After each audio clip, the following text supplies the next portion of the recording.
और गुवाहाटी में एआईयूडीएफ प्रमुख बदरुद्दीन अजमल ने मुसलमानों की सुरक्षा को लेकर बीजेपी पर तीखा हमला बोला। बदरुद्दीन अजमल ने कहा, बीजेपी शासित राज्य में मुसलमान सुरक्षित नहीं। बीजेपी सरकारों पर अहंकार और लोकतांत्रिक मूल्यों की अनदेखी करने का आरोप लगाया। और बंगाल में टीएमसी की हार के बाद पार्टी के नेताओं की मुश्किलें बढ़ गई हैं। कहीं गिरफ्तारी के दौरान उन पर अंडे फेंके जा रहे तो कहीं चोर चोर के नारे लग रहे हैं। टीएमसी के खिलाफ आक्रोश की तस्वीरें मालदा जिले की हैं, जहां बीजेपी कार्यकर्ताओं ने ब्लॉक दफ्तर के अंदर जमकर हंगामा किया। माणिकचक पंचायत समिति के अध्यक्ष पिंकी मंडल के खिलाफ नारेबाजी करते हुए उनकी तस्वीरों पर अंडे फेंके गए। दरअसल भ्रष्टाचार के आरोपों को लेकर बीजेपी का एक प्रतिनिधिमंडल ब्लॉक के ऑफिस में पहुंचा था। बीजेपी कार्यकर्ताओं का दावा है कि मौके पर पिंकी मंडल मौजूद नहीं थी। इसी बात पर नाराज कार्यकर्ताओं ने मौके पर जमकर हंगामा किया। ममता राज में हुए भ्रष्टाचार की खुलती परत और टीएमसी नेताओं की कारगुजारियों पर भड़का जनता का गुस्सा अब कम होने का नाम नहीं ले रहा। जनता के आक्रोश का शिकार बने हैं अब पूर्व एमएलए रामेंद्र सिंह रॉय, जो अपने खिलाफ केस दर्ज होने पर कर्नाटक भाग गए।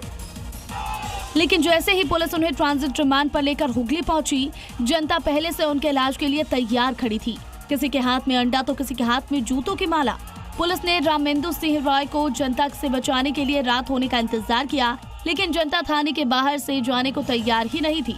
थाने के बाहर तगड़ी सिक्योरिटी थी और बाहर चोर चोर के नारे लग रहे थे, बिल्कुल वैसे ही जैसे बीते 24 घंटे में पुलिस की मौजूदगी में 2 और नेता जनता के इस अंडा थेरेपी के शिकार बने हैं।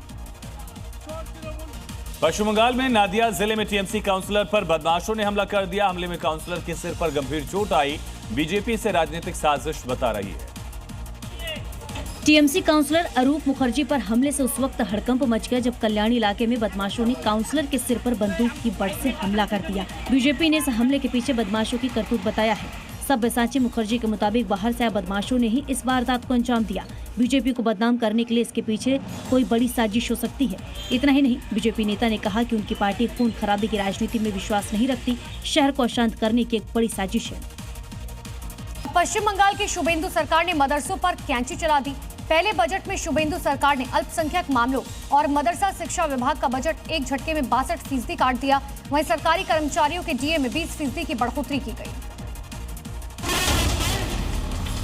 बंगाल की बीजेपी सरकार ने पहले बजट के जरिए तुष्टीकरण की सियासत पर करारा चोट किया है। अल्पसंख्यक कल्याण और मदरसा विभाग के लिए ममता सरकार ने जिस तरह पानी की तरह पैसा बहाया, उसे शुभेंदु सरकार ने आधे से भी छोटा कर दिया है।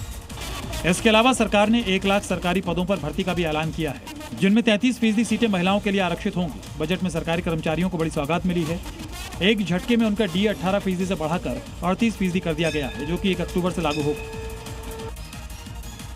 एक बड़ी खबर है उत्तर प्रदेश के वाराणसी से, जहां गंगा नदी के बीच नाव पर मटन और बियर पार्टी का वीडियो वायरल होने पर बवाल मचा। फिलहाल पुलिस ने 5 लोगों को गिरफ्तार किया और नाव को सीज किया गया, जिस नाव पर गैर कानूनी तरीके से नियमों को ताक परख कर पार्टी की जा रही थी।